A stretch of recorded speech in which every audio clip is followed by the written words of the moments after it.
I called my mom on the 4th to wish her a happy 4th, and we got into a long conversation where she implored that I vote for Joe Biden, and she said that if I loved her, I would vote for Joe Biden. So the stakes are high, okay? We're fighting for the fate of our democracy and the love of my mother.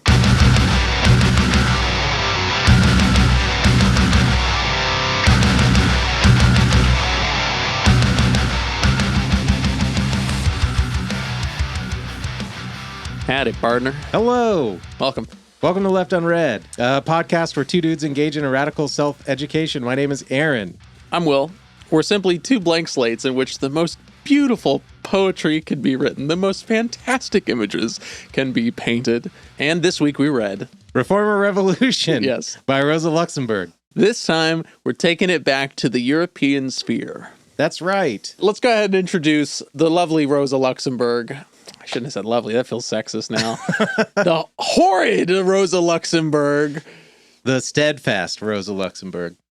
Rosa Luxemburg, born in Poland in 1871, was a revolutionary socialist and key figure of early 20th century politics in Germany, including the Spartacist uprising in 1919, for which she was summarily executed. A critic of Leninism and what she perceived as the heavy-handed bureaucratic apparatus of Bolshevism, Luxemburg instead argued for a development of class consciousness that would prepare the masses for a spontaneous revolution when the contradictions of capitalism became too great to bear. Likely best known for the work we're reading today, she also wrote The Accumulation of Capital in 1913, the Junius pamphlet in 1915, and the Russian Revolution in 1918, among other writings. Characterized by a strict belief in the people, the importance of democracy, and her steadfast willingness to be on the front lines, Luxemburg's legacy remains one worthy of study. Hell yeah.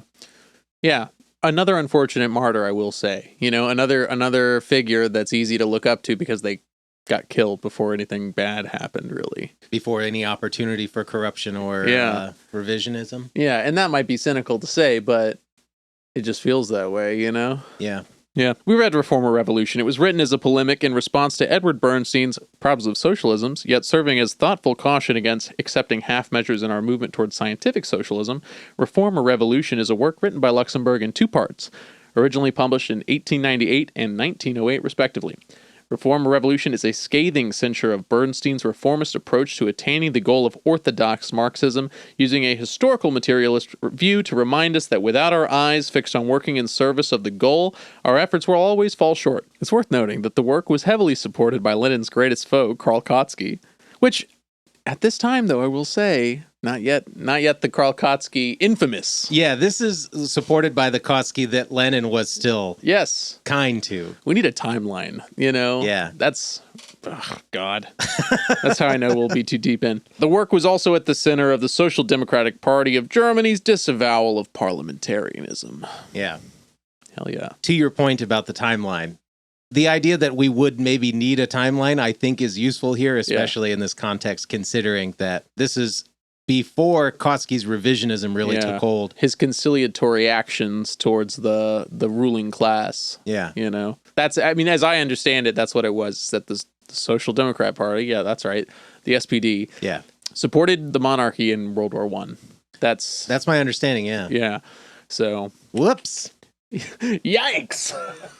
Since, you know, I think since we are aiming to do a little more summary, let's just lay it all out on the buffet table and then we'll just feast away. That's a good idea. Here's the thing, though, is that even though there is one idea in the title of this book, she talks about a lot of shit, okay? Yeah, quite a lot. For the most part, it is absolutely rallying against these reformist ideals, but she mentions quite a few things in this that I think are worth talking about even outside of that. But I guess probably the best place to start is with how she's attacking Bernstein's theory.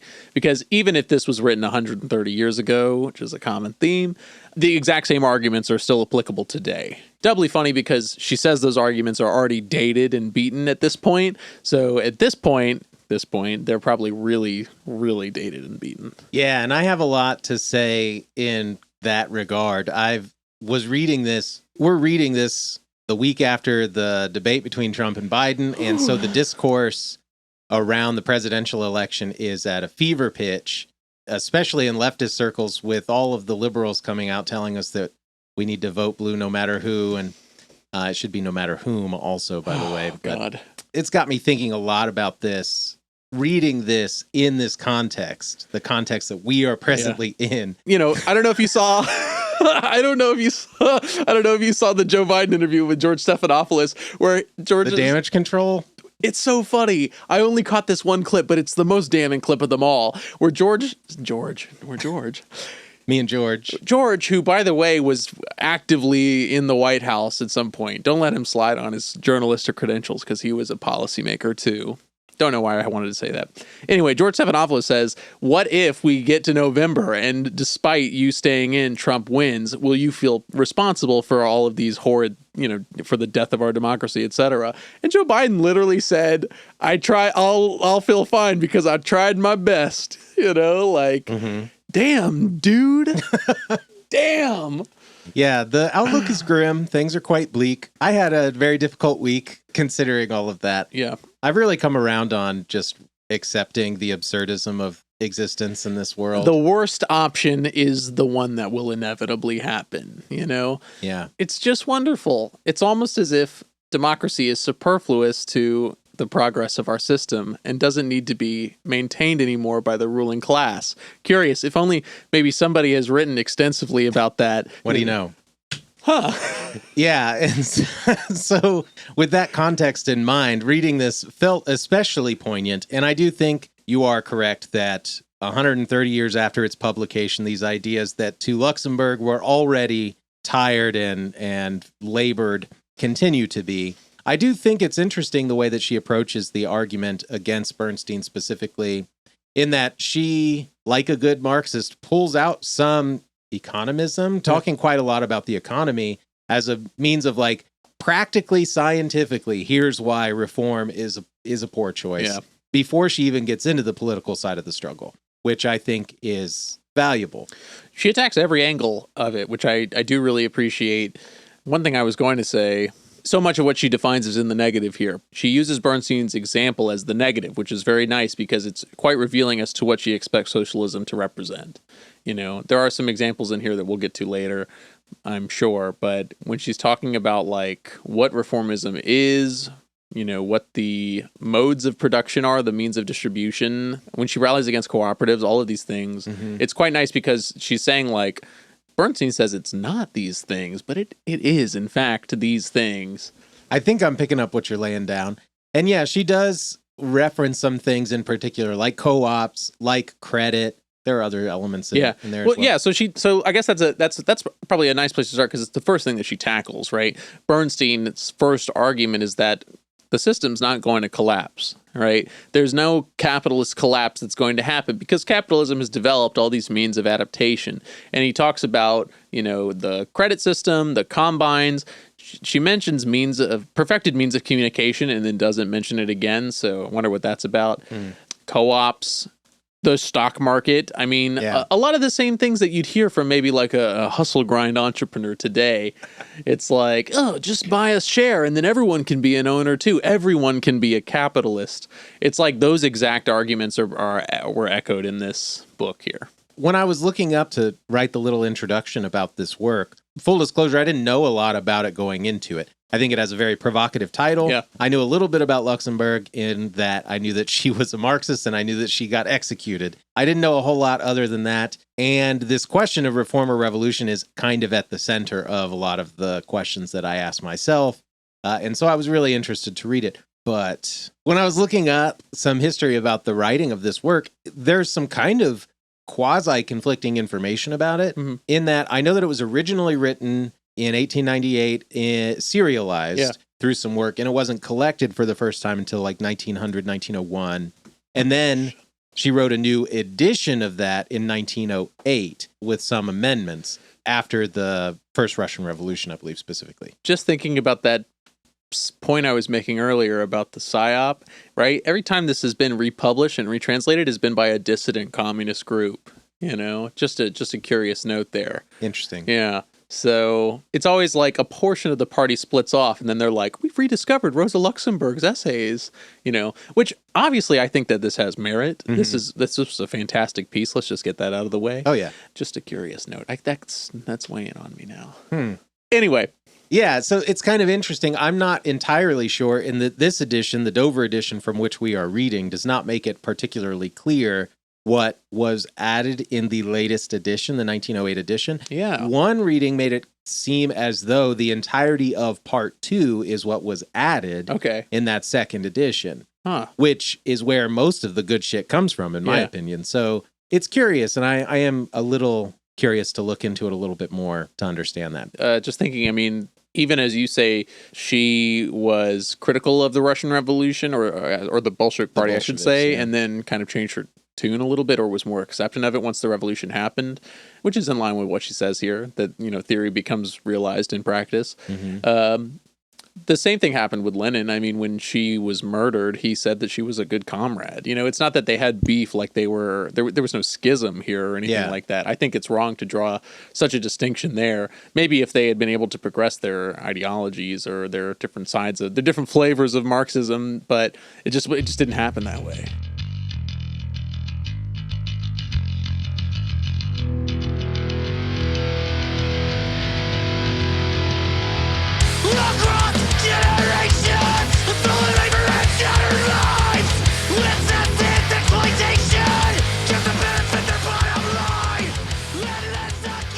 One thing I really appreciate is that it's not that she's loose with the definition of what revolution is, but I think she's quite flexible.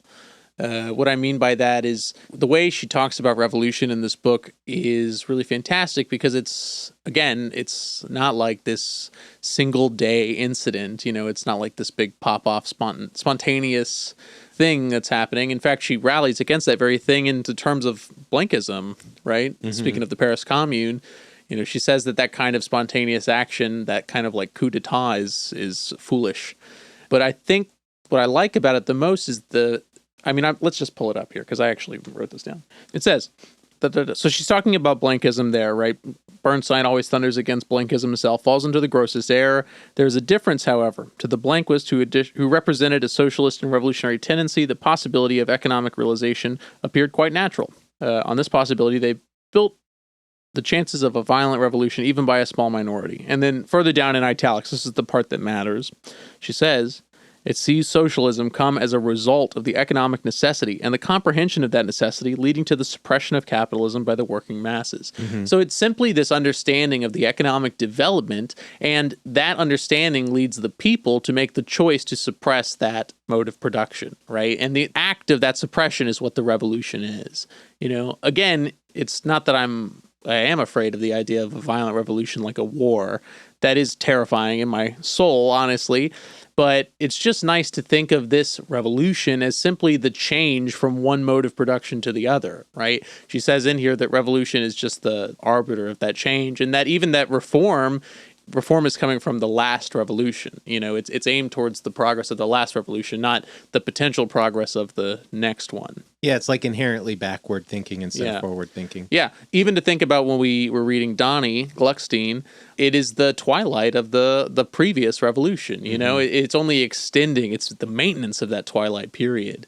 And that was really interesting to me, because it's that idea that idea is actually really powerful to me, because the revolution is required. You know, it's not something that can be shied away from. And that doesn't mean that it's a big battle, a big fight, but it does mean that there is something that it's like the masses making it clear that they're ready for this change, that they're understanding and suppressing the contradictions of capitalism. Yeah. I'm hung up on the spontaneity thing. Yeah. I don't want to always be super pedantic, and I feel like that is a big part of reading theory, is like, what does this word actually mean? Yes. Because like when we talk about the anarchy of capitalism, they are using the word anarchy in a way that's different than what we might expect. Right. If we're not coming from it correctly. And I think that the same thing of this idea about the spontaneous revolution and her disdain for the spontaneity of something like what happened in Paris, I think that is reflective of spontaneity in the sense without cause, without reason, without that vision that follows. So like it is not a forward-thinking kind of spontaneity. It's really more so like disorganized than anything. Yeah, there you go. Thank you. Yeah. I feel like many times when we've talked about spontaneity, it's ended up meaning that thing, you know? It's just an unthinking, unorganized action, you know? Yeah. So that totally makes sense. a brick through a Starbucks window or whatever. Yeah, firebomb the Walmart. Yeah. That's been the discourse online recently. Really? God damn. So stupid. Just some fucking idiot on Twitter was like, curious how your political ideology is firebomb a Walmart, except you haven't done any of that yet. You're an idiot. So when I was in the depths of my most recent despair, I realized that a good part of it is because I was becoming much more of an online person. I was way more connected to what was happening and invested in the conversation, the discourse that was happening online in a way that was just like making me fucking miserable. Yeah. And so I just didn't get on my phone for 24 hours, and miraculously I felt much better. I think that's so seriously where the all the irony poison of today comes from, is because that irony shield is required to interact with this fucking psychic damage that goes into your brain every time you look at your phone. You know, the only way I cannot be miserably affected by everything I read online is if I can go some sort of like ironic distance. Yeah, it's like, who's gonna tell this guy? You know, like I can hide behind that, when in reality I'm like, holy fuck, man, there's people on this earth that are like the dumbest idiots alive. Not to mention that you and I as teachers know that most people read on a third grade level, if that. Yeah, fucking newspapers are written on a sixth grade level. Most people can't and certainly don't read those. I was thinking about that. I've been listening to these podcasts and they're talking about all these articles they're reading, and I'm like, I don't read any newspapers or journals or anything like that. Occasionally, I'll catch an Al Jazeera article just to kind of see what's happening, if I can get a more unbiased picture of what's happening in the Middle East even. But I'm not out here reading the news, you know? I've certainly slowed down on it quite a lot. I'm not as heavily invested in it as I previously was, and part of that is an access issue. It's like super fucking frustrating that a lot of stuff is behind a paywall, for one, which is like counterintuitive to what journalism is supposed to be. Stupid. But beyond that, even if you were to have access to those things, literally having access to something that isn't just a mechanism of the state propaganda machine, and having the ability to discern what is and is not a part of that, or to what degree every single thing that you are reading is wrapped up in that, is difficult and so tiresome that I understand why a lot of people become more isolationist or just separate themselves entirely. I think I'm on it. Yeah, I'm on the opposite side of that spectrum because I've taken the black pill on what the truth actually means. You know, I'm happy to have all of my news filtered through the leftist shield of Twitter, because then at least I know I'm getting something that is more in line with what I'm looking for. You know, even if I'm consuming the most bullshit thing, it's passing through this filter of people that at least I trust ideologically to provide me with better sourcing than what the original article did. Not sourcing, but you know what I mean? It's like they can at least give me some kind of context that I am more trustful in than the context of MSNBC or whatever, you know? Yeah. So it's rather than isolation, it's like that's kind of how I feel, because I get most of my news from TikTok and Twitter. Same. You know, nowadays, and I think that works well because, I mean, those people have sources too, and I'm happy to use their sources. But as a lazy mechanism, it's quite nice because I can just have it served to me by people who I have chosen to trust by following. Yeah, you know, and if they betray my trust, I unfollow them. You know, if they say something horrid and hellish, then I'm like, fuck off. You know. Yeah, that gets complicated. I get a lot of the shit. A lot of the news stuff that I get comes through Buddyhead, whom I've known for a very long time because he used to put out records, and there's a great cover band for one of my favorite bands called the Gorilla Biscuits. There's a cover band, an all-queer cover band called the Gayrilla Biscuits, who did a record. So good. And they put out God a song. bless the gays. And they put out a song on a Buddyhead comp. I've heard of Buddyhead back in 2005 or something because of this comp. And then I found out this dude's actually a communist. And so I've been following a lot of his stuff for a long time. And so I get a lot of news. He does every day, just does these posts of all the different slides of different stories and stuff like that. And so I get a lot of news from him. But even then, there are a lot of folks that might appear as though they are on the side of leftists when really they're not, to one degree or another. And there's all this discourse around it. Rathbone. Oh, God. You were talking about Midwestern Marxist. Midwestern Marx. Rathbone came up on my feed the other day because he posted that dumbass video that was like, just quit your job. Just quit your job. Stop feeding capitalism. And it's like, you're missing the material connections that make this happen. You know what I mean? There's a reason that people do that. The same thing happened to me, you know, with in the UK right now. George Galloway just lost his seat, and he's a nominally a communist. And I saw like all these videos of him speaking up for Palestinian rights and things like that, and I was like, okay, that's cool, but then the more and more I looked into him, he had a video on, I think it was Novara Media or something. He was on an interview where he was like, he did like the right-wing line where he's like, I just don't want my kids to be taught that in school about the trains. They're being taught they can chop their willies off. You got a license for that. Moron. Yeah, exactly, right? And so but that's the thing. It's like, now that I know that, it's just like, lop that off. I simply know better. And I mean, I hate to put it back into our own lingo here, but like that's criticism, right? Like that's the kind of critical eye that we need to have. Yeah. Rather than trying to do that to like these corporate giants, I'm much more willing to do that with individual people. I had a marginal amount of vindication while scrolling TikTok the other day because, people are talking about how young folks don't have any media literacy skills whatsoever. And they were like, literally, that's what English class was. Yep. Like, what is it? The curtains are just blue is like the way that people kept saying it. And it's like, bitch, that's what we were doing, is teaching you to think critically about stuff that was being given to you. And I felt marginally vindicated. I saw a great video where someone said that the curtains are just blue has done more damage than anything, Oh, certainly. I'm sure. It's like, It's got to, I mean, at its basis level, it's just got us accepting things as plain fact without thinking more deeply about its intention.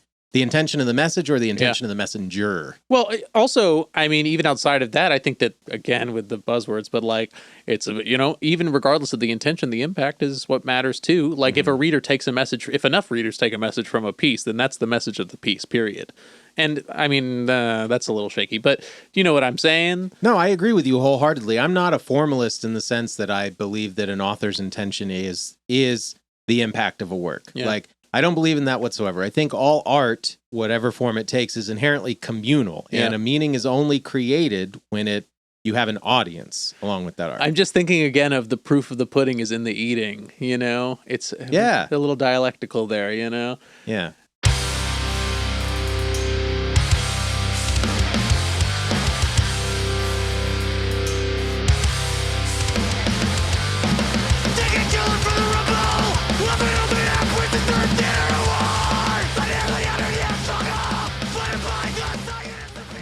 Very early on in the text on page 8, she's talking about this theoretic stance. She says, the latter must not direct its daily activity toward the conquest of political power, but toward the betterment of the condition of the working class within the existing order. And she says, it seems to us that it is difficult to deny that these are in formal contradiction with the concepts of scientific socialism. So right off the bat establishes that what reform is and how it is inherently antithetical to revolutionary scientific socialism. Yeah, she makes it very clear that the reformist goal is a different goal. Yeah. Okay? The main reason I've been able to call for unity so easily is because in my mind, all the goals are the same.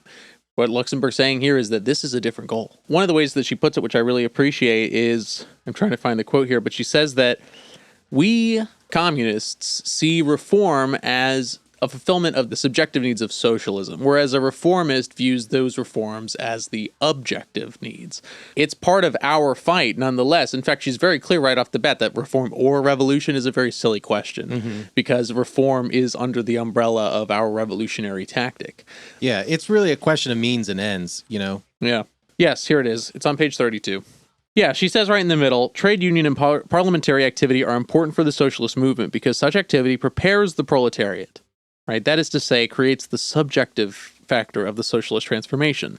According to Bernstein, trade unions and parliamentary activity gradually reduce capitalist exploitation itself. They remove from capitalist society its capitalist character. They realize objectively the desired social change. So, exactly what you said, right? It's the means versus the ends. It's a different goal completely. I mean, it's very lucid the way she writes about that.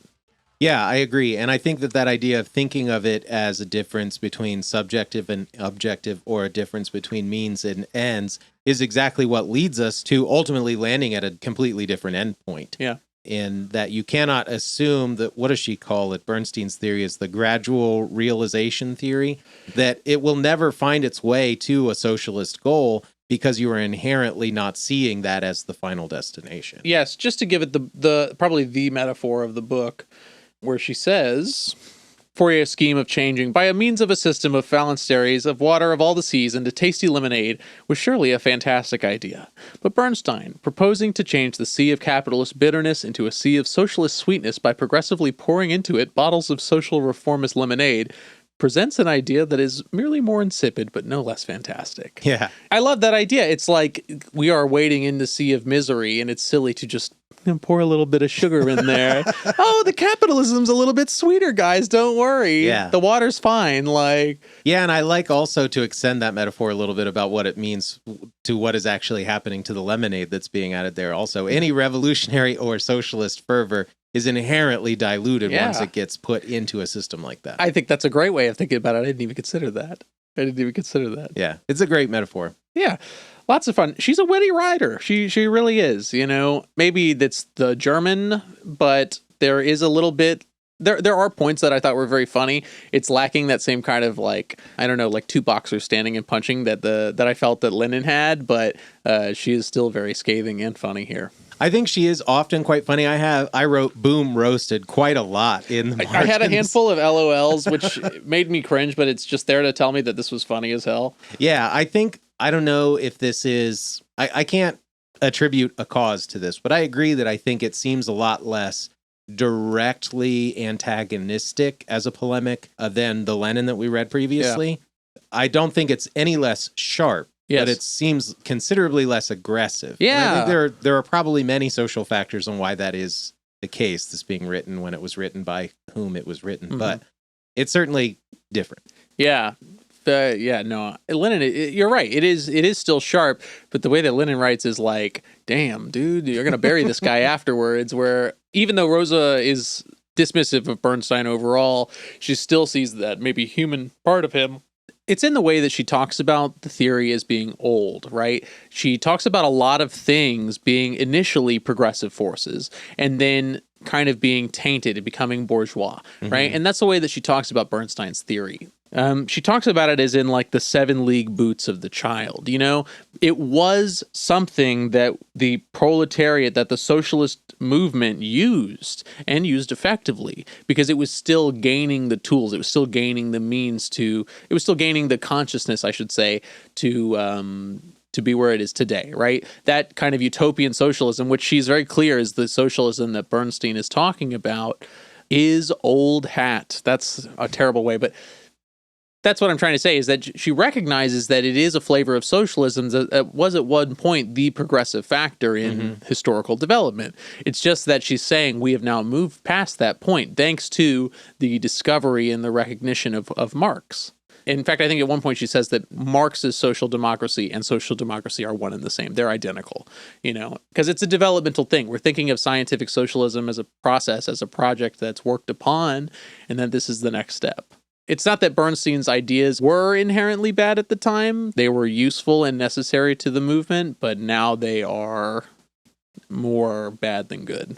Anachronistic. Yeah. They're behind the times. So we've progressed beyond them. Yeah, the way she it's a lovely metaphor there where she says the theory that consists in bashing socialism on a moral notion of justice, on a struggle against the mode of distribution, instead of basing it on a struggle against the mode of production, the conception of class antagonism as antagonism between poor and rich, the effort to graft the cooperative principle onto capitalist economy, these are all things that Bernstein is saying in his theory. All the nice notions found in Bernstein's doctrine already existed before him, and these theories in their time, in spite of their insufficiency, these theories were, in their time, in spite of their insufficiency, effective theories of the proletarian class struggle.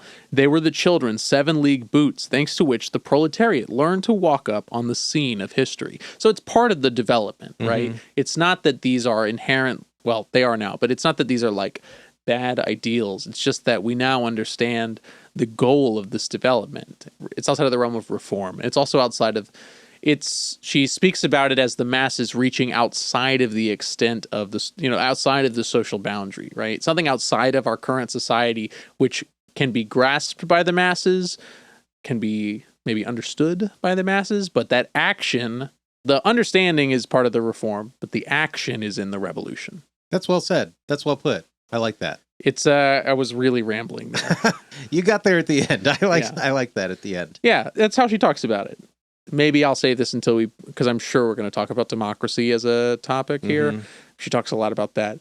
Is this a good time to pivot to that? Well, just on the very next page on 71, to talk about like the action kind of thing. She's talking about the will of the masses, and that really stood out to me. This is in the middle of the page there. The peculiar character of this movement resides precisely in the fact that here, for the first time in history, the popular masses themselves, in opposition to the ruling classes, are to impose their will, but they must effect this outside of the present society, beyond the existing society. Yeah, that's exactly the boundary that I'm talking about, Yeah. and that action of reaching outside, that's what she says is the revolution. Yeah, she continues. I mean, this whole paragraph is so good. This will the masses can only form in a constant struggle against the existing order. The union of the broad popular masses with an aim reaching beyond the existing social order, the union of the daily struggle with the great world transformation, that is the task of the social democratic movement, which must logically grope on its road of development between the following two rocks: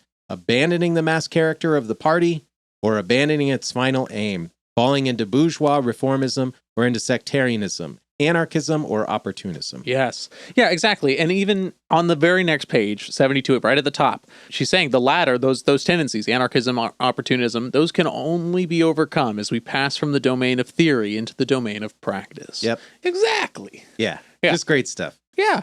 What she says here is that tool, part of what is allowing the masses to exercise that power is the tool of democracy. She's saying that democracy is essential, right? Even if it might be at this point superfluous to the bourgeois system, it is essential to us, the proletariat. Yeah. Let's talk about democracy specifically. Let's find some stuff. Yes, indeed. On page 61, I think this is a decent place to start. She says it is necessary to extract the kernel of socialist society from its capitalist shell. For exactly this reason, the proletariat must seize political power. And then at the very bottom, if democracy has become superfluous or annoying to the bourgeoisie, it is on the contrary necessary and indispensable to the working class. It is necessary to the working class because it creates the political forms, autonomous administration, electoral rights, etc., which will serve the proletariat as fulcrums in its task of transforming bourgeois society.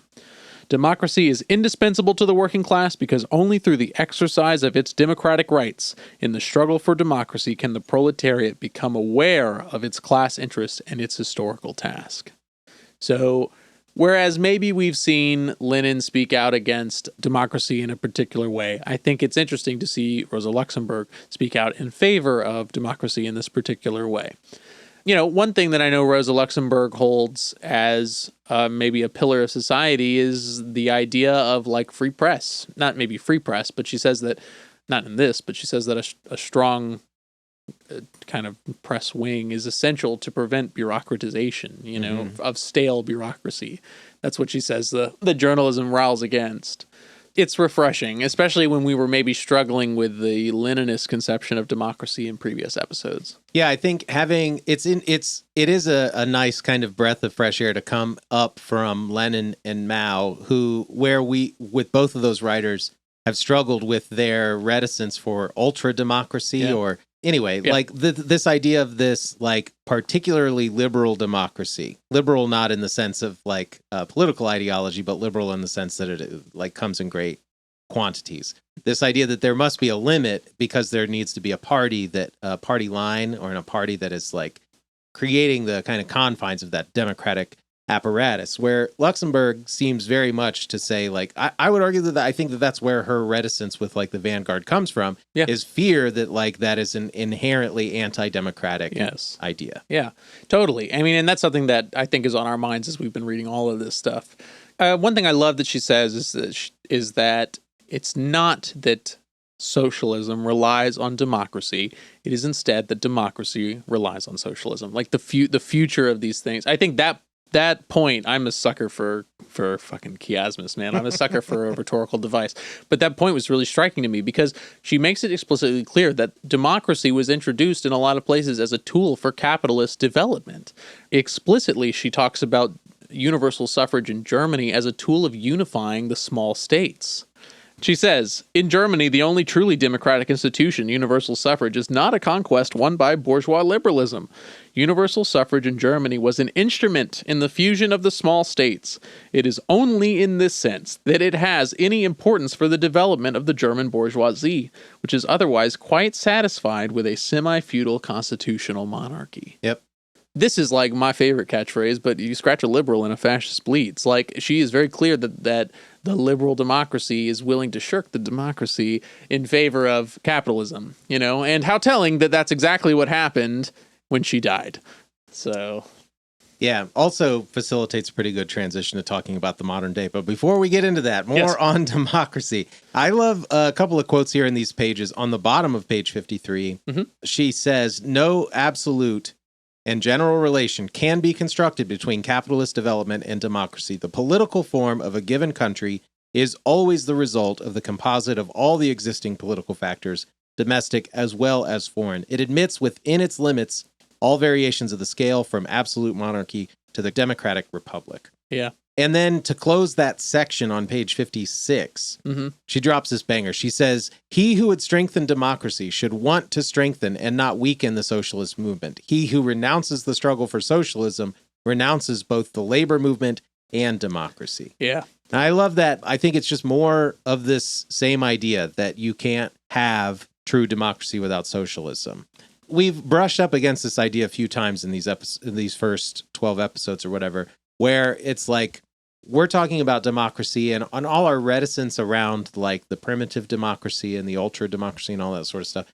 And it's like, well, ultimately, like we know that the democracy as it is used in the common parlance here in the West today is not as democratic as it can or should be. And it's just the ideal doesn't meet the practice in any sort of sense. And like, it is absolutely true that if you believe in democracy, if you want democracy to shine, then socialism is the way to go. Right. Again, it is not that socialism is tied in with democracy. It is that democracy is tied in with socialism. Yes. Because the system will at some point shirk its democracy. I mean, you see it even now. Like, we are allowing democracy to what is essentially wither away in the United States, right? Like that. I hate to use such a Leninist term there, but that's what's happening. It's like we're watching the withering away of our system because it is not useful. It is not used.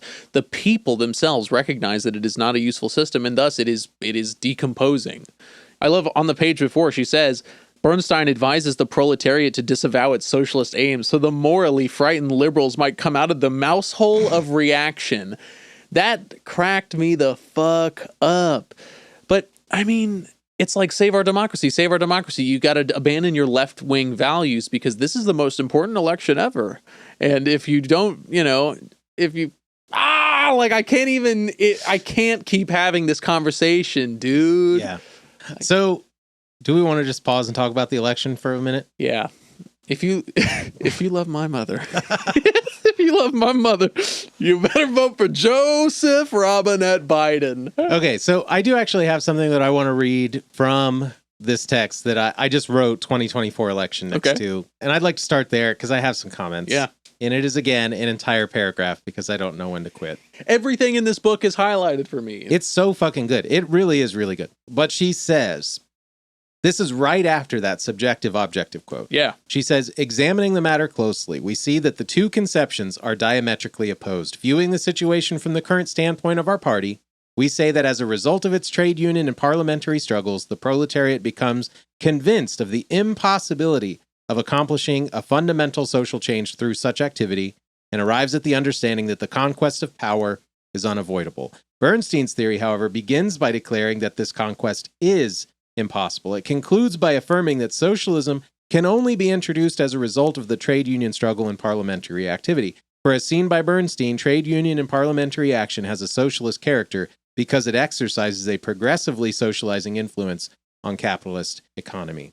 That so well encapsulates, in my mind, this conversation between liberals and leftists about Joe Biden. About this idea, well, Project 2025 is coming, and who cares that Joe Biden is a genocidal apologist? Who cares that Joe Biden has locked up more kids on the border than Donald Trump? Who cares that more drilling has happened on nationally protected land under Joe Biden than Donald Trump? Project 2025 is coming, And you're just being a racist that doesn't care about marginalized people if you are not going to vote for Joe Biden, because everyone knows that a vote for anyone else is going to ensure Donald Trump comes into power once again. Project 2025 will go, and slowly but surely, all of our civil liberties will be given away, starting with the most marginalized and vulnerable communities in the United States. I can feel my temperature rising because I just had this conversation, dude. So many fucking times. Yeah. And frankly, we had this exact same conversation in 2020. I had this same conversation with a number of people in 2016 when they convinced me to vote for Hillary Clinton after the DNC stole that nomination for Bernie Sanders, by the way, which they did again in 2020. Yeah, exactly. Yeah. And I'm so sorry to keep talking about my mom, man. But here's the thing. I was like, there's been no accomplishments. You know, what are the accomplishments of Joe Biden? I haven't seen any real change. If you're worried about immigration, there's still kids in cages. Nothing has fundamentally changed. Maybe family separation has stopped. I don't even know that for a fucking fact. Okay. And you know what she said? She said, I don't believe you. You know, no, it's not. I'm like, what do you mean? Like, I can tell you to believe. Yeah. Even on top of that, though, it's like that exact thing. She was like, I said, you know, in 2020, I vote for Joe Biden because I was beaten into it. And I made it clear then that I was not going to do it again. Yeah. Does the Democratic Party need my progressive vote? The answer is yes, which means they need to earn it. Not that I need to give it to them. Yeah. You know? And she said that exact thing. She said, if you don't vote for Joe Biden, you're voting for Trump. And I said, well, I'm not voting for Trump, so I'm voting for Joe Biden. You know what I mean? Like if it's not a vote for Trump, that means it's a vote for Joe Biden. It's the same exact logic. Yeah. And she said again, no, it's not. It's like there's nothing I can do here. There's no winning. On the very next page, I wrote next to this, any given Democrat. The direct consequence of this will be the adoption by the party of a policy of compensation, a policy of political trading, and an attitude of diffident diplomatic conciliation. This attitude cannot be continued for a long time since the social reforms can only offer empty promise. The logical consequence of such a program must necessarily be disillusionment. Yes. You know, there's so much here on these pages about how even if we back up and like zoom out from the question of reform or revolution generally, the idea that we continue to have that same fucking conversation has a tendency to temper revolutionary fervor among people that were trying to participate and do some revolutionary action to begin with. The idea that we keep fucking having this conversation over and over and over again makes even reform less likely. You know what I'm saying? Like it tempers that kind of thing and waters it down, reduces it, distills it to something that is like completely exercised, much easier to exercise completely. This sounds so simple, but it's because there's no vision, right? The Democrats have no vision. Their vision is what we're going through. And we already say that sucks. They say this is the system working as intended. There's no positive change. There's no visionary politics, right? At least the Republicans have a vision, and it's of a fucking ethno-state. You know, that's why they're able to rally such, not even popularity. I mean, they cheat. But like, that's how they're able to rally it, is because they put forth an actual message. This is the world we want. This is the world that we're going to create. You know, the Democrats hardly even do that. If anything, they're just rallying against that message. They are conciliatory. I mean, yeah. Additionally, if you are a believer in democracy, the idea that you must vote for one candidate so another one doesn't become elected is an anti-democratic idea. Vote this way or lose your democracy, not a democracy. Exactly. The idea that a vote should be earned through practice and like fulfilling promises. Well, one, making promises, two, fulfilling promises. And the idea that that earns someone's vote. I've been a voter for the last 20 years in this country, 25 years in this country almost. That's never once been the reality that I faced. What happened to working your constituency? I'm the constituency, right?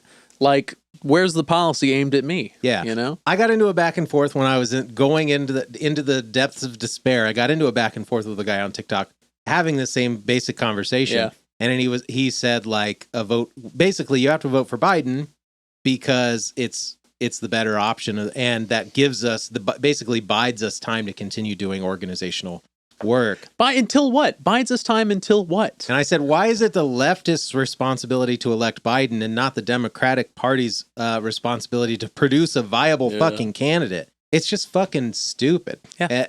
It just doesn't make any sense whatsoever. I'm at the point now where anyone that just says, like, this is the option you have to take it, I disregard, I'm like, you're not seriously trying to talk to me in a way. You're trying to browbeat me into voting for Joe Biden again, even though we did this before. You did it twice. Yeah, and this particular guy said, like, basically vote Biden into office so he can do something to provide something to the proletariat in the meantime. He's president now. I was like, he's got plenty of fucking time to do that. He's had time and he's got plenty of time now. And the guy said, like, well, he's pro-union. I was like, he fucking busted up the railroad strikes, man. Pro-union my ass. It's all just a fucking facade. Dude, my mom's accomplishments for Biden was the CHIPS Act, which supports big business, right? Mm-hmm. It generates business in the U.S. It's helpful for the economy. That's whatever. But at the end of the day, it's a business measure. It's a business bill. Okay. Strengthening the border, which I was like, strengthening the border, Mom.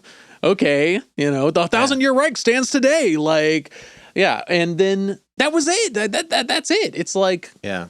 Those are Republican things you just tried to put in my face. Folks were bringing up student loan payment reform that Biden has put through, as opposed to like fulfilling the promises that he made, which was effectively like bribing people to vote for him in 2020. Like, vote for me, I'll forgive your student loans. I mean, and it's also the most fucking means-tested meritocratic shit ever. Like, I don't know if it's this exactly, but didn't Kamala, wasn't she like, you can get loan forgiveness if you're an African-American person between 18 and 35 who owns a small business? It's like, wow, nice. All 10 of those people will be thrilled. Yeah.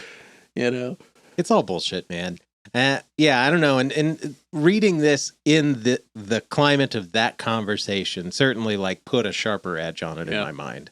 I don't have a lot intelligent to say other than just being angry and like yelling expletives. It's really hard not to be, because that's the thing is that everybody recognizes that it's too late for this conversation. The problem is this is the first time where everybody's at the conversating table, Yeah. The left has been sitting here waiting since the last election, saying, okay, if you're serious about preventing this exact thing from happening in the future, which everybody knew was going to happen 4 years ago, then what the fuck have you been doing? Because we've been here. And to that point, on page 33, she continues, she says, but this effort is separated from the movement itself, and social reforms are made an end in themselves. Then such activity not only does not lead to the final goal of socialism, but moves in a precisely opposite direction. So this idea, again, that people keep throwing out, like we need Biden to bide time, or like we need to provide this half measure to marginalized people in the interim while we work toward the revolution or whatever. What organizing is happening in the meantime? By placating the system, by like participating in this sort of way, we're just doing that thing where we're patting ourselves in the back saying that we're doing something to move progressively forward, while really we're doing nothing. Yeah, on the very next paragraph, right? Conrad Schmidt, who we haven't mentioned by name yet, says that, once a progressive motion starts, it can't stop because one's appetite grows while eating. And I love the rebuttal here because she says very clearly that there's not a direct chain of reforms, right? Just the way you said that just now made me think of that exact thing, because it's not like we're stepping forward in any capacity. We're taking steps, sure, but it's not like there is a chain of reforms that can be taken all the way to socialism. Like step 1, Joe Biden, step 2, whatever, then socialism happens. It's like we can take steps, but they're nebulous. There's not a pathway. There's no path in the reformist path, right? And that's because their goal is fundamentally a different goal. They're not even aiming for the same target. Of course, they're not heading in that direction.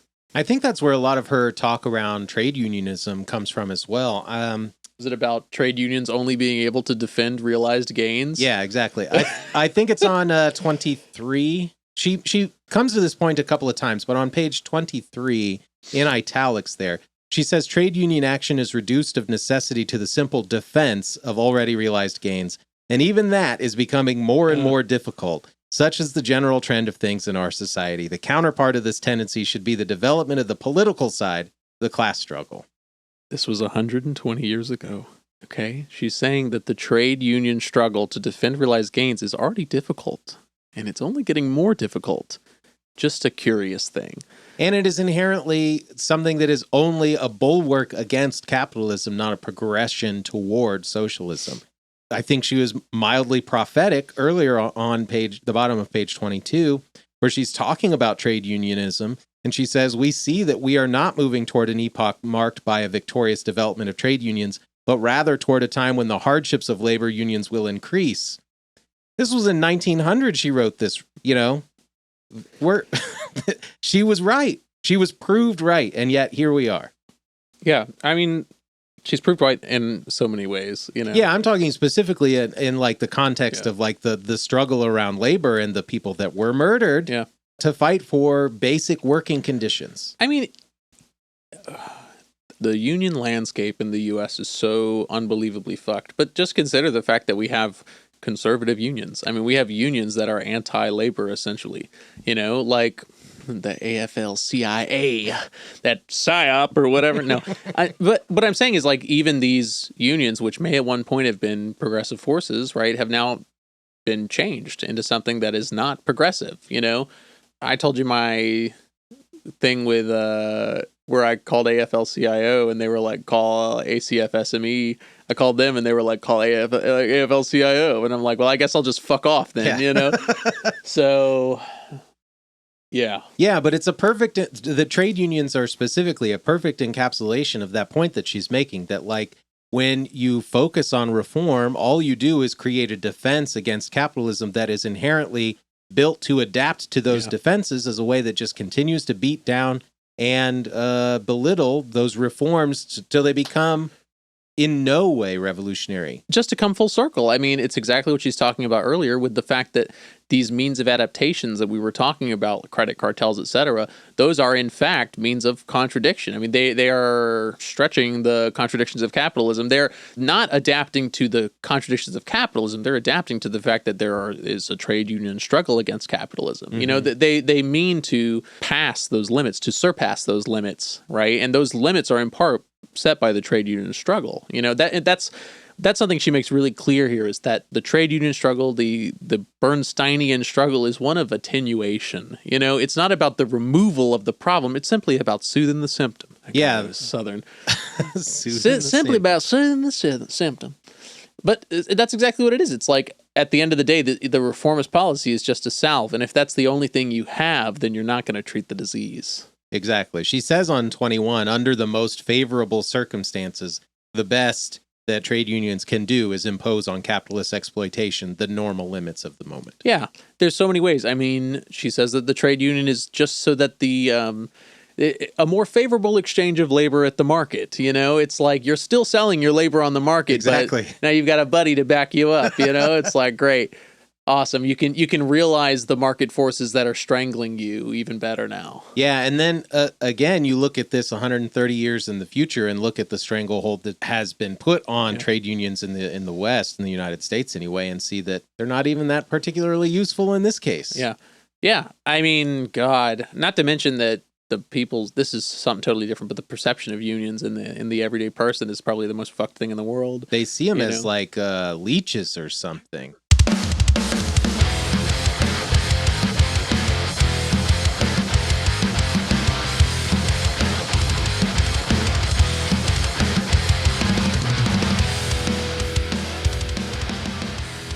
Just again, to rally against reformism, something that I love that she says is that to think that legal action can solve the consequence of an economic relationship is a fool's errand, right? Here's where I am on page 60. No law obliges the proletariat to submit itself to the yoke of capitalism. Poverty, the lack of means of production, obliges the proletariat to submit itself. The phenomenon of capitalist exploitation does not rest on a legal disposition, but on a purely economic fact that labor power plays in this exploitation the role of a merchandise possessing, among other characteristics, the agreeable quality of producing value more than the value it consumes. So it's Marx's surplus value theory again, where he's saying that the means that it takes to have a worker exist is always going to be less than the amount that person produces. And what I thought is that if you're looking for that contradiction to resolve itself simply by raising the floor rather than lowering the ceiling, perhaps, it's never going to happen, because I think that a person can live on very little, and their value creating potential is limitless. So if we're thinking that relationship is going to stretch to the point where it breaks, I think that's quite silly. I'm not refuting the idea of capitalist collapse, but I think that if you're taking a reformist stance and saying that, we'll simply raise the bar to the point where the capitalists can't make any profit because their expenses are too high, it's like, that's not going to happen. For one, I think that humans can live on very little and they can create quite a bit. I have the first part of that quote on 60 marked as well, with the no law obliges the proletariat to submit itself to the yoke of capitalism. And I had in my mind the master's tools will never dismantle the master's house while reading that, thinking that this idea that, if you try to legislate your way into a fair wage, you're ultimately, best case scenario, legislating yourself out of a job, probably, because it's inherent to capitalism that there needs to be a profit be made off of that labor. And so if you're, legislation around, taxing the rich or raising the federal minimum wage and stuff like that, it's all well and good. Those are fine, I guess. But that doesn't solve the ultimate problem at the bottom, which is that you're always creating more value than you are being awarded. Maybe awarded is too passive, and it sounds like you're not deserving I think more than the value it consumes in the form of the laborer's means of subsistence. I mean, that's not a bunch of buffer there. It's like you are living, right? Living and working in my factory. Yes, it's because the problem doesn't lie within the realm of legislation. Yeah, so it won't be solved by legislation. It lies within an economic realm and must be solved economically. She does present that as a question, a rhetorical question on the top of 59 before she starts talking about surplus value, where she says, how can wage slavery be suppressed the legislative way if wage slavery is not expressed in laws? And I think that gets to the heart of that point. Yeah. Yeah, well, I love even at the bottom of page 59, I love that we're going backwards in quotes, by the way. Consequently, when we consider the question from the abstract viewpoint, not from the historic viewpoint, we can imagine a legal passage according to the reformist method, from feudal society to bourgeois society. But what do we see in reality? In reality, we see that legal reforms not only did not obviate the seizure of political power by the bourgeoisie, but have, on the contrary, prepared for it and led to it. It's like the reform is a part of it. The trade union struggle is a part of it because it allows the masses to see that the option they must take is the option of revolution. And that's exactly that thing I was talking about. It's not, maybe it is, it's not one happy day, that's what she says, but it's a choice by the masses, the understanding that in order for their historical development to succeed, they must do revolution. They must initiate the transition from one phase of development to the next, from this capitalism into socialism, and that's all more pressing today, because of the climate. It's always the climate with me. That's always in the back of my mind. It's like, it's not just about fucking exploitation anymore. It's the fact that there's the crisis at the end of the day, is that there is too much fucking greenhouse gas in the atmosphere and it will kill us. That's what it is. So you must make the choice, which means we're fucked. No, you must make the choice to surpass that, the contradictions are there. We have to recognize them first, and then once they're recognized by enough people, those people must make the choice to suppress them. Yeah, and I liked, you mentioned it's not one happy day. I liked that quote. Yeah. So I'd like to read that. It's Absolutely. on page 64.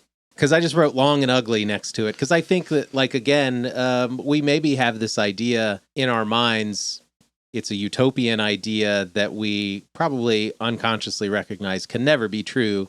That there will be some sort of or that it is possible that there could be some sort of peaceful transference of power, that it will be something that is smooth and bloodless. Yeah, works well. And the reality that we must face is that it won't. In the first place, it is impossible to imagine that a transformation as formidable as the passage from capitalist society to socialist society can be realized in one happy act. To consider that as possible is again to lend color to conceptions that are clearly blanquist.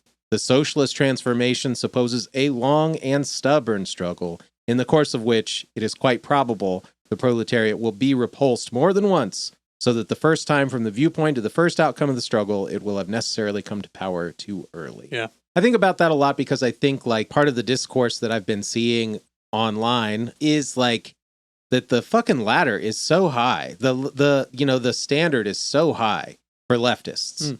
This idea that there's some insurmountable expectation that needs to be met in order for people to accept leftist ideology. I'm not sure I follow. I'm saying that it's like, but what if isms and like, but what about isms and like shit like that, where it's like, I've been far from Stalin's like greatest apologist or anything like that. He certainly had a lot of shitty decisions, made a lot of shitty decisions or whatever.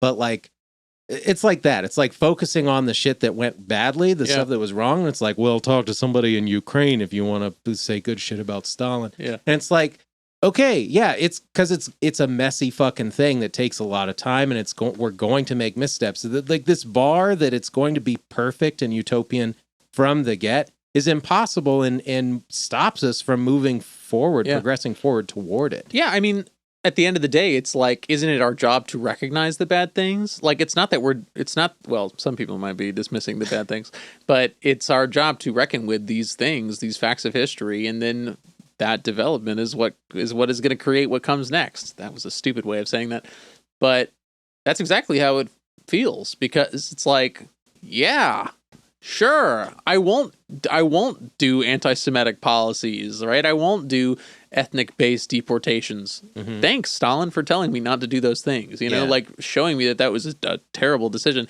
That horrible way to put that, but you know what I mean. It's like I am in agreement with you. You know, it's like it's our job. It's our job to do better. You know, and it's not that.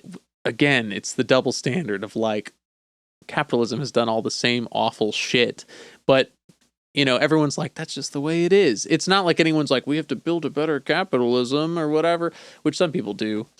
What the fuck am I saying? It's our job to build something better, right? This is belabored here. What am I trying to say? You know what I'm saying? Yeah, and I feel like I muddled my message too. I just think it's like, I think it's important for us to keep in mind that it will be an imperfect transition, that it will be messy and sloppy, that mistakes will be made, and those mistakes will literally mean people's lives.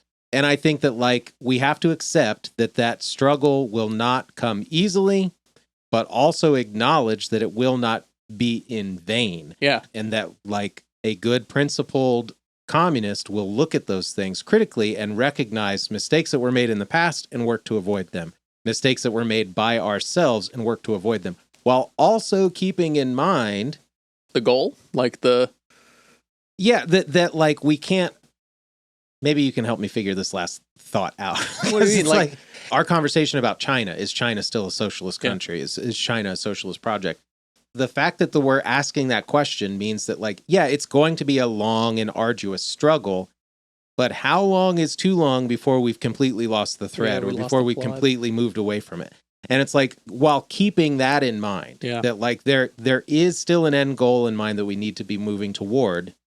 And it will be a long and arduous process, but that's not licensed to dismiss it outright. I don't know.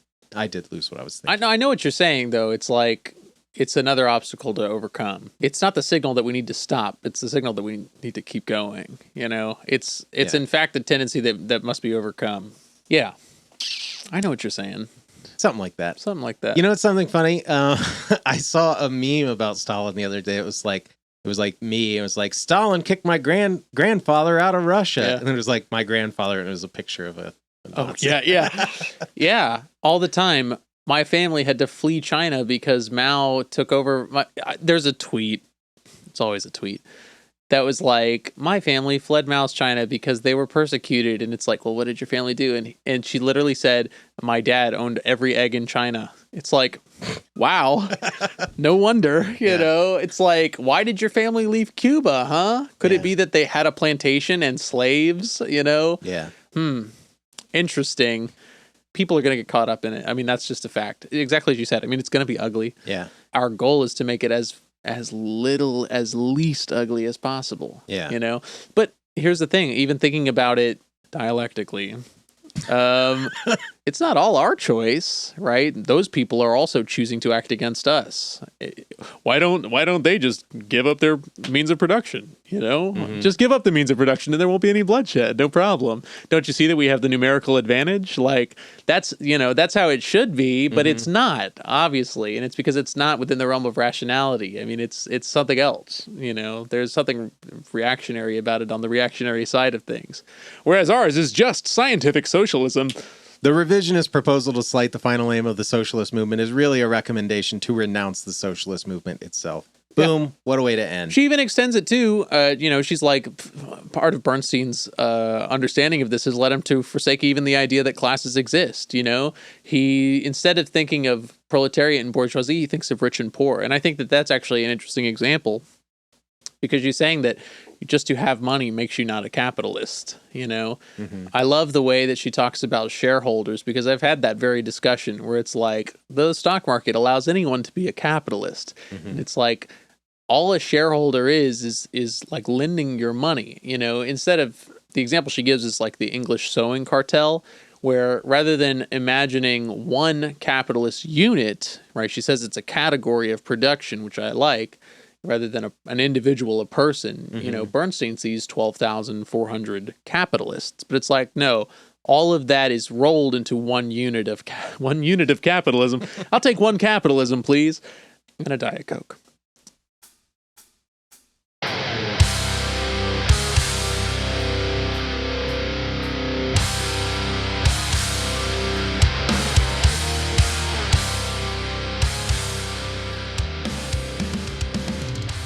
We're rooting this in a materialist perspective.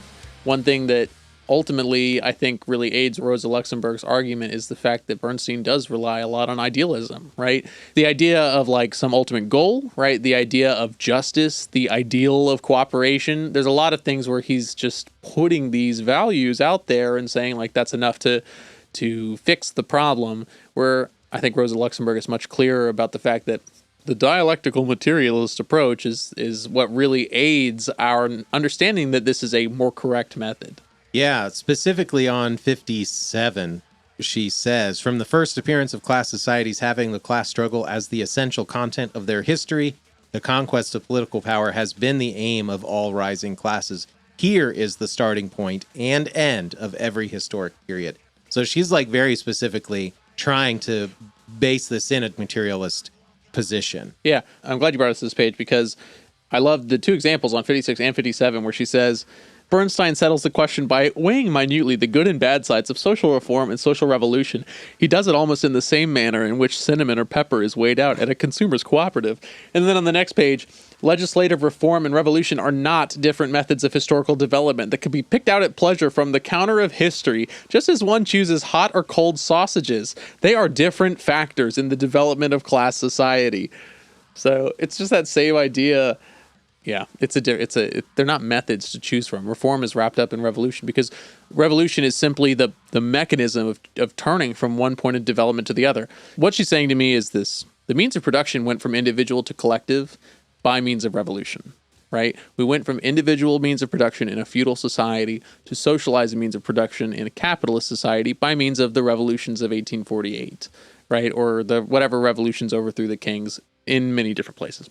Now we must uphold the task of socializing the ownership of production, right? And this also will require revolution. It's as simple as that. Yeah. Just as one requires revolution, so will this one. And to think otherwise is silly, because there isn't a development where the reformist legislative means is now possible, because it's still within an economic realm. Just to kind of loop back to what we were saying earlier. Yeah, they're different factors, the legislation versus revolution. Yeah. I feel like I'm not doing a good job of responding to what you're saying. I'm just like, okay, here's another thought that I have. I'm having difficulty with that because I got caught up when we were having a conversation earlier about legislation. I was like, oh shit, this is the page where I actually had all the stuff. Okay, yeah, let's go back to it. I don't know that I have anything else to really add. I just kind of wish I said this instead, but I don't want to go through the editing of. I was going to say it now and just make it happen. Maybe as an extension of your point, at the bottom of page 57, she says, every legal constitution is the product of a revolution. In the history of classes, revolution is the act of political creation, while legislation is the political expression of the life of a society that has already come into being. Work for reform does not contain its own force, independent from revolution.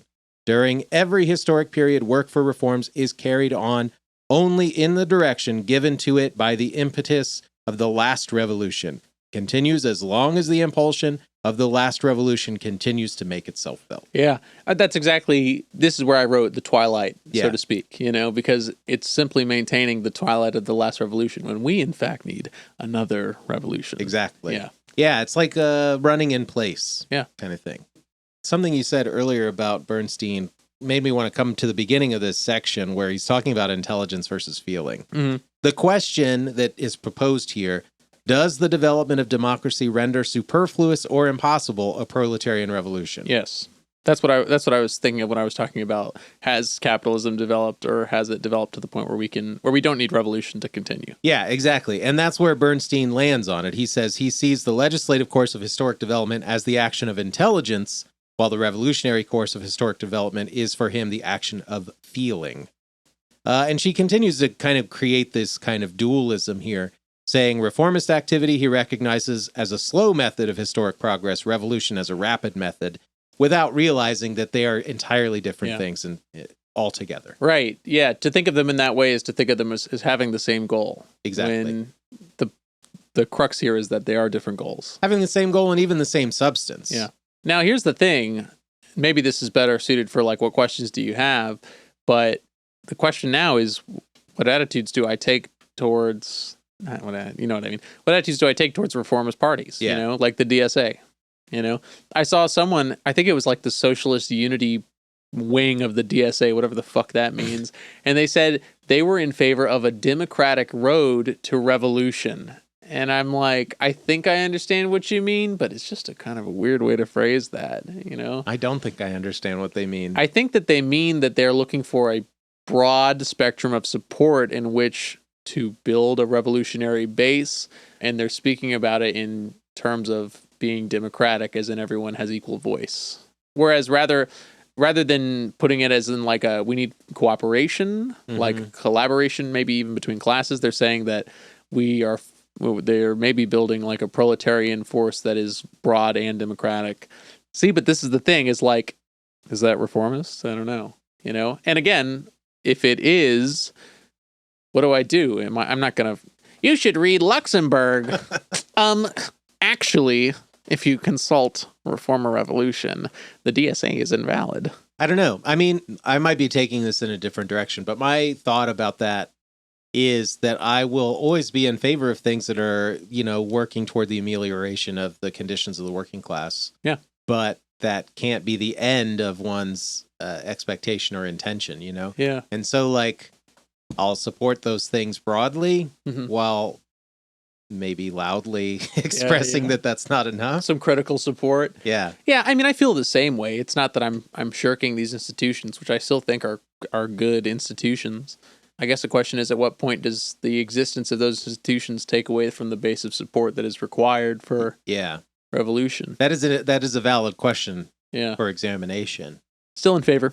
If you're part of the DSA, hit us up, leftandredfeedback@gmail.com. If you're part of the Socialist Unity Party, email us and tell us what the fuck you meant. What is that? I need some breakdown. Yeah. I need some breakdown.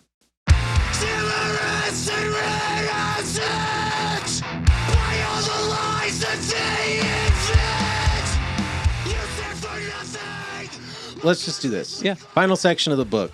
Dope quotes that merit being mentioned. Word. I don't know if there's any on this page, unfortunately, because I highlighted essentially the whole fucking page. Okay. But she talks about there's a contradiction where the state becomes more and more entangled in society, right? Yeah. It is forced to exert its control over society, its intervention in society, but there's still that underlying class antagonism that is the state. You know, it's saying that the state should be able to affect our lives in a positive way because as it grows, it is more and more intertangled with our lives, right? As much as the average libertarian might not think it, the state has an impact on our day-to-day life in very many ways. But the problem is that if we're taking the Marxist conception, which I am, the antagonism lies in the fact that it's still a class state in which the state is existent to suppress the proletariat by the bourgeoisie. The bourgeoisie use the state to suppress the proletariat. The state becomes more entangled in life, even as it loses its use. It should be more useful, but because it's fundamentally serving class interest, it cannot. This is a contradiction in the influence on society. That's what I got from that page. And that was really interesting to me because, I don't know, it made me think of a lot of things. It made me think of the influence of the state on people's lives. If we were to have revolution, that state would start to wither away, but it's not that it's not part of people's lives anymore, as in it disappears.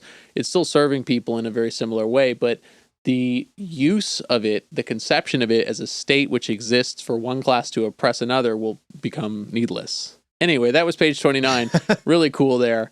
But it's just interesting because the contradiction is what spoke to me there, is that there's a contradiction between the influence of the state on people's lives and the fact that it exists to suppress people's lives for exploitation. Yeah. Talking about the state and how the state exists as a means of the ruling class or the bourgeoisie suppressing the proletariat, suppressing the working class. Definitely 100%. That's very clear to anyone that exists in the world. And in the United States, that's very clear.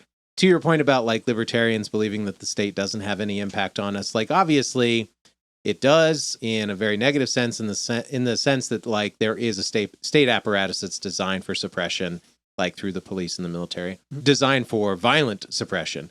And also, if you want to see the state as a possible net positive, I think with the Chevron deference decision, now we're going to see as those things begin to unwind exactly how state apparatuses like the FDA or whatever can help individuals. That's the thing, is that the positive ideas of the state are the administrative effects, you know?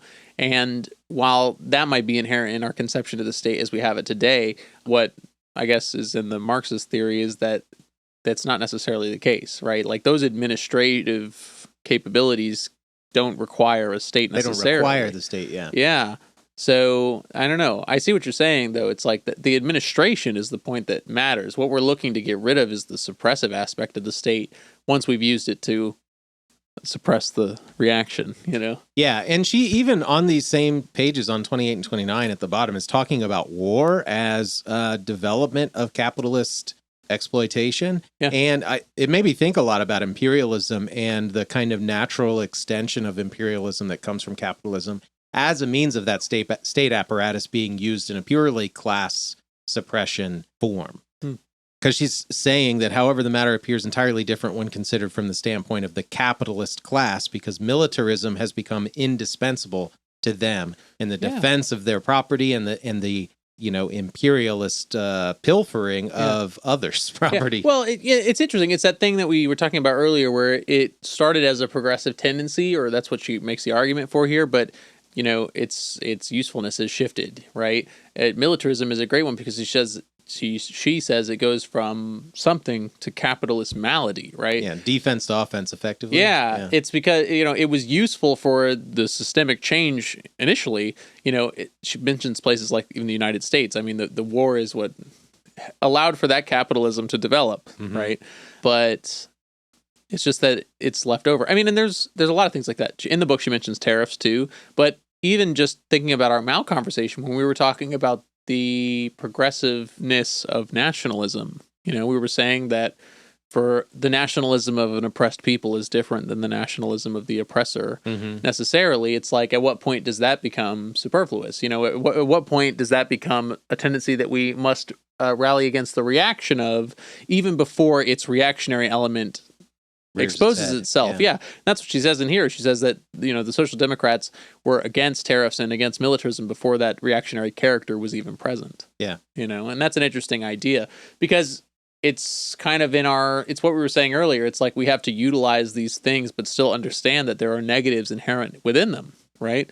It's the understanding that there is a possibility for a negative change to come from this positive tool that we're currently using. I don't have, the problem is that I don't have any way to, there's no segue. I'm just like, and that's the T, that's the rub, you know? That's the T. I like there's that. The rub. That's the T. Hey, nice. Thanks. Nice Shakespeare there. The one Hamlet thing I know.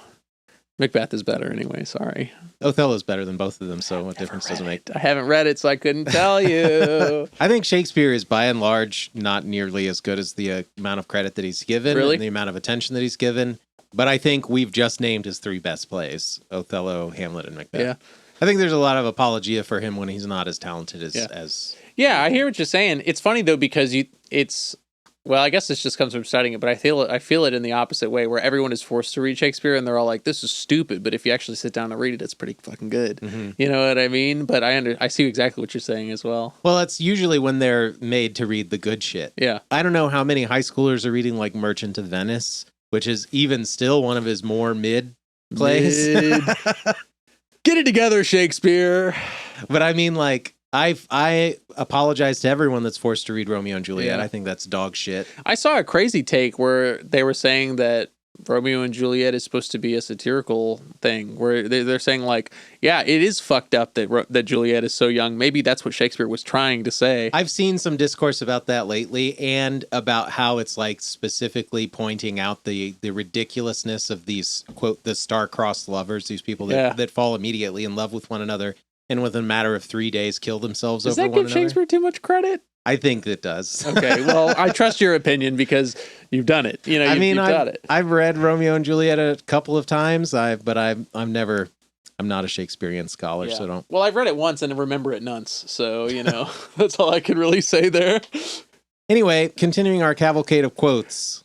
It's not true that socialism will arise automatically, but it comes from the consequence of the growing contradictions of capitalist economy, the comprehension by the working class of the unavoidability of that suppression. So it's the objective and subjective factor again, right? The contradictions themselves, that's the objective factor. The understanding of the proletariat, that's the subjective factor. And those two things combined will give us a beautiful blank slate in which the most beautiful pictures can be painted. No, you know what I mean. Yeah, like the willful ignorance of those things. She says we move here in a straight line toward the total abandonment of the class viewpoint. Yeah. You got to have class. We didn't really mention that, but you got to have class. You got to have class. The class character is inherent. There is actually one more thing I want to talk about, and it's fucking Marx's understanding of money. That was really good. Marx's discovery on the characteristic of money. One of Bernstein's criticisms of Marx is that when he's talking about surplus value, right? Bernstein says that that's an abstraction. It's not fair to use because you're simply reducing it to what you consider to be its core components. But one thing that Luxemburg says that I like is that she says it's not Marx's invention, it's its discovery, right? The abstract human labor discovered by Marx is, in its developed form, no other than money. That is precisely one of the greatest of Marx's discoveries, while to all bourgeois political economists, from the first of mercantilists to the last of the classicists, the essence of money has remained a mystic enigma. So that was actually quite explanatory for me, because the idea that the money is the crystallization of that surplus labor is important, because it's the crux of Marx's whole ordeal. One thing I do understand from the little of Capital I've read is the difference between maybe the more primitive processes of money and commodities versus what has become in the capitalist mode of production, where initially you might have had a commodity which you exchange for money, and then you exchange that money for another commodity. Mm-hmm. That is an acceptable means of transaction, I suppose. Whereas what Marx says, the more current conception of that process is money to commodity, then back to money. And it's because the goal is to hoard the money rather than to accrue a commodity, which can then satisfy your wants. So having the money be the crystallized form of the surplus labor is important here because, I don't know. I do love, however, if you ask an economist what is money, I'm curious what they would say. It's very funny when she says the entire subjective fraternity can remain 20 years or more before the mystery of money without arriving at a solution that is any different from one that can be reached by any cobbler, namely that money is a useful thing. Because I think that's the answer you'd get if you were to ask someone to be like, what is money? They'd be like, it's something useful for exchange. Mm-hmm. You know, it's not that there's anything inherent to it. But what Marx is saying is that there is something inherent to money, and it's the fact that it's the surplus labor created by this capitalist modes of production that's crystallized. We didn't talk about cooperatives, co-ops. We didn't. I like that. It's still capitalism. Cooperatives are shit. They're forced to do the same things, you know. There's an interesting example in the cooperative, though, that working towards this goal leads to the realization that it can't be done via reform, right? Yeah. It either becomes capitalist or breaks from that capitalism. Yeah. I did have one quote for co-ops that I marked maybe. So yeah, she's kind of defining co-ops there. She says, within the framework of present society, producers' cooperatives are limited to the role of simple annexes to consumers' cooperatives. It appears, therefore, that the latter must be the beginning of the proposed social change. But this way, the expected reform of society by means of cooperatives ceases to be an offensive against capitalist production. That is, it ceases to be an attack against the principal basis of capitalist economy. It becomes instead a struggle against commercial capital, especially small and middle-sized commercial capital. Yeah. It becomes an attack made on the twigs of the capitalist tree. And then to add insult to that injury already, she says, it does not take place in the blue of the sky. It takes place within the well-defined framework of the law of wages. So it's like very plain to see And I love that she puts it in that way. Yeah.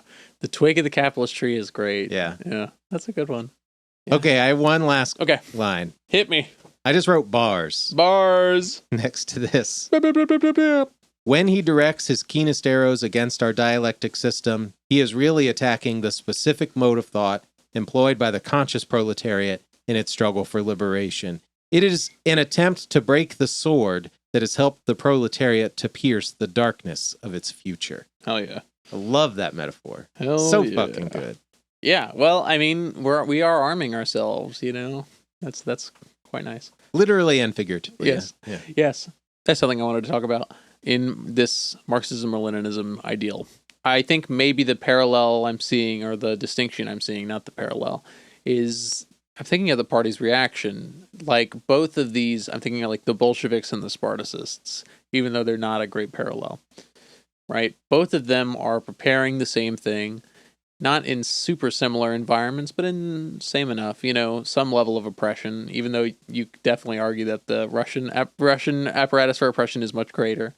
And it's the same process, right? They are doing a economic struggle with a political purpose, and they're showing the masses, the proletariat, the means of their liberation. And the problem is that the reaction came. You know, and the difference is that the Leninist party was armed and prepared for that reaction, and that's what led to their success. Whereas, and again, historically, I don't think this is a great example because the Spartacists were not leading the November Revolution or whatever. They were ill-prepared, and they got murdered. You know, it's like that exact thing. It's like not only it makes me feel militant in a sense that we also have to be prepared in that sense of weapons, like being armed, because as soon as it becomes apparent that this process that we're going through is a serious process that could maybe seriously change the system, the reaction will come. For sure. You know, it's just an interesting idea to me. It also makes me think of Jakarta Method, where he's saying like the peaceful revolutionaries all got killed off. You know, maybe Rosa is one of those revolutionaries in that sense. And it's like the more violent, more militant people were the ones left over, you know, because they were more violent and more militant. I don't think it's a mistake that you've noted that in all the stuff that we've read so far, the organization of an armed force tends to be the start of the organization of the Revolutionary Committee. Yeah. I don't think that that's a mistake. I also think, you know, peace comes at the end of a barrel of a gun. Yeah. No joke. Fuck. Look, like pacifism is the ideal. It's something that we should all strive toward, and we should see the resolution to interpersonal conflicts as always being nonviolent. Like if your response to an interpersonal conflict is violence, you're a fucking bonehead. But the reality is that there isn't going to be a bloodless revolution. There's never been one. There's not going to be one. And as much as there is an ideological revolution that needs to take place, it's not going to happen purely in the ideological realm.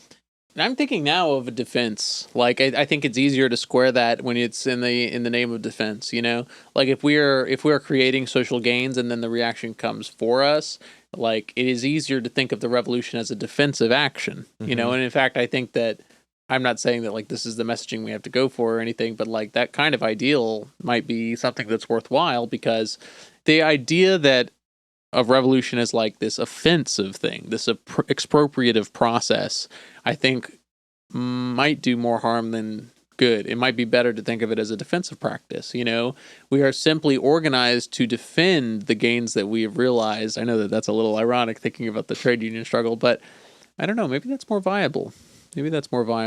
I think that you need to look to something like the Black Panther Party to recognize that that force is likely going to be created as a defensive force, but the act of being a revolutionary committee is going to instill a reaction where that defense is necessary. Yeah, exactly. I am saying that defense is necessary, but that's the thing, is that I think it might be more suited to the revolution to think of it as a defensive force rather than an offensive one. Yeah. You know, maybe that's too new lefty, like the structure gives way to the action, but that's kind of where I'm at. I don't disagree with you. Never again!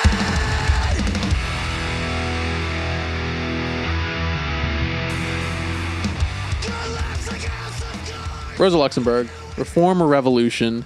It's revolution. Yeah, the answer is quite apparent. the peasantry and the proletariat, dude. It's, when Trotsky says the peasantry and the proletariat, he's still thinking of a configuration for which the proletariat is leading the peasantry. It's like this is reform or a revolution. It's reform and revolution, but the revolution is certainly leading the reform. That's interesting. That's an interesting connection. I don't know why. I just had to get my fucking Trotsky in there. Of course. I swear, the second Trotsky we're going to read is going to be the worst fucking thing. Okay? It's going to be like, wow, this guy's a moron. I was going to say, I have yet to see why everyone hates on him so much. Snobby, I think. I guess. Loser mentality, whiny bitch-made baby is what I'm hearing, okay? He lost, the people's state survived under Stalin, and then he wanted to whine about it. No, I'm joking. Yeah. Trotskyites, you can hit us up. leftunreadfeedback@gmail.com. Aside from that, also tell us, how did you like it? What else did you want us to read? Was there any big points we missed? Yeah, all of that. Any and all feedback welcome, as usual. What questions did this text leave you with? I hit my biggest one already, which is what is to be done with reformists, I suppose, At what point does a large reformist party stop being a progressive force and start being a hindrance? I think that's a big question on my mind. That's really the only one. This is a banger piece. What questions did you have? My question was exactly that, and I was thumbing through the book here trying to find, there was a quote that encapsulates that same thing, but it really is that same sort of question. I'm not going to put it more eloquently than you did, but at what point does reformism become an anti-revolutionary or a counter-revolutionary measure? Yeah. And how do we help switch those reformists to recognizing the political character of the reform to the point that we can move them more toward the revolutionary side? That's an interesting question in my mind, too, that I just thought, because Rosa Luxemburg makes it clear that the purpose of reform is to show people that revolution is the answer. It's like, what if reform is not doing that? How, is that something that is in our messaging? Is that something that is one of our tasks? Because it seems that just attempting the reform on its own is not enough. If that was the case, we wouldn't have a fucking Democratic Party anymore. We would have somebody who understands that something needs to be done other than reform. I think that in the popular conception, it creates a ceiling oftentimes where it's like, this is the thing, this is the bar for which we are striving. Yeah. When really the bar is so much higher than that. You know what I mean? Like, tax the rich is not where that is supposed to end. Mm-hmm. But also people are uncomfortable with the guillotines. It's curious though, because if the goal is higher, you think we should aim higher. If we're aiming for this goal and then our inability to attain that reformist goal leads us to then seek higher goals, that doesn't really make sense to me. Do you know what I mean? It's like, if we can't even tax the rich, then how are we supposed to say, actually, let's do a whole revolution? If we can't even accomplish the reformist goal of that taxation, how can we then say to the people, look, obviously you need to aim higher. That'll work better. That feels crazy. Yeah, and that's, I think, what she was getting at when she's saying that stuff about tempering the revolutionary character of these, of action or revolutionaries in general, where it's like everyone should be a fair wage and for fair labor or whatever. It's trite. That's what she says. She's like, that's a fucking ragged point. Why are we still using that point? Exactly. It's exactly that thing. I didn't even think about it, where it's like that slogan is limiting. That slogan is actually detrimental because it is a limiting factor. Yeah. And so that's where the question is. It's around that. Like, at what point does that reformism become counter-revolutionary, and how do we combat that? What do you do with that? Yeah. Yeah. Jeez. That's a wild one. This is just another example. I'll probably cut it out. We should be seeking the abolition of the police. We should have an abolitionist attitude.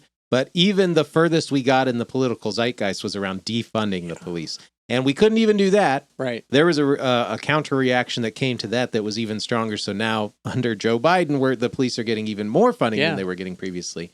But that's kind of the same example. Sticking with the message of defund the police hurt the movement as a whole. Yep. Because it was simply a reformist attitude. Yep. That's a great example. What do we read next? Next up, I'm very excited. We are going to read Black Shirts and Reds by Michael Parenti. I'm a big Parenti head. Parenti head? I'm a big Parenti head. I love him to death. He's a great guy.